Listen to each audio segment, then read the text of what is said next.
नमस्कार मित्रांनो, स्वागत आहे तुमचं तुम्हा सर्वांच्या आवडत्या चॅनल दररोज नवीन वर। तर बघा मित्रांनो, दररोज नवीनच्या आजच्या व्हिडिओमध्ये आपण अतिशय महत्त्वाची माहिती पाहणार आहोत।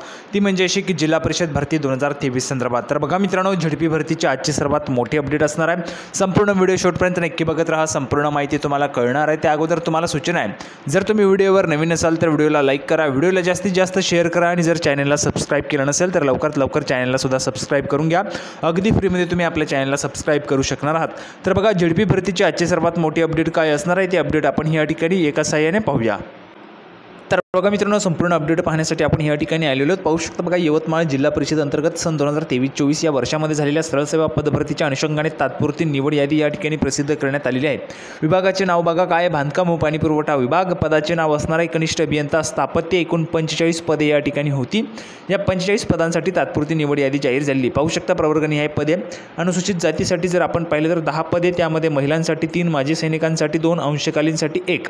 त्यानंतर अनुसूचित जमातीसाठी जर आपण पाहिलं तर बघा खुल्यासाठी या ठिकाणी 10 होते, अनुसूचित जातीसाठी 6 पदे, अनुसूचित जमातीसाठी 6 पदे। अशा पद्धतीने मित्रांनो प्रवर्गनिहाय या ठिकाणी पदांची आपल्याला माहिती पाहायला मिळत आहे। त्यानंतर बघा, तात्पुरती जी काही निवड यादी त्यामध्ये जर आपण पाहिलं तर बघा, जिल्हा निवड समिती यवतमाळ यांची मान्यता दिनांक 15 मार्च 2024 नुसार वरील पदांची तात्पुरती निवड यादी या ठिकाणी जाहीर करण्यात आलेली आहे।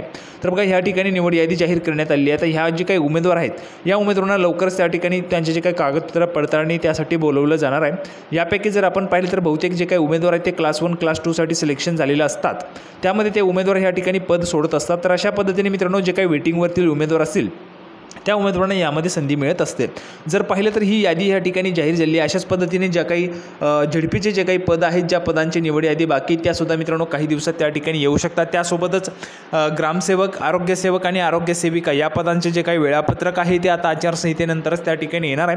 ऑफिशियली तसं पत्र कुठल्याही झडपीने काढलेलं नाही आहे, परंतु तशा पद्धतीची अपडेट आपल्याला त्या ठिकाणी वेळोवेळी मिळत होती। त्यामुळे मित्रांनो आपल्याला तशा पद्धतीची माहिती पाहायला मिळत आहे। तर बघा, आचारसंहिता संपल्यानंतर जून महिन्यातच तुमचा आरोग्यसेवक असेल, आरोग्य सेविका असेल, त्यासोबतच ग्रामसेवक असेल, या पदांचे जे काही वेळापत्रक आहे ते जाहीर होईल अशी त्या ठिकाणी अपेक्षा आहे। तर अपेक्षा आहे तुम्हाला हा जो काही व्हिडिओ तो आवडला असेल, व्हिडिओला तर लाईक करा, जास्तीत जास्त शेअर करा। पण पुन्हा एकदा भेटणार आहोत पुढच्या व्हिडिओमध्ये अशाच पद्धतीची अपडेट घेऊन। तोपर्यंत धन्यवाद।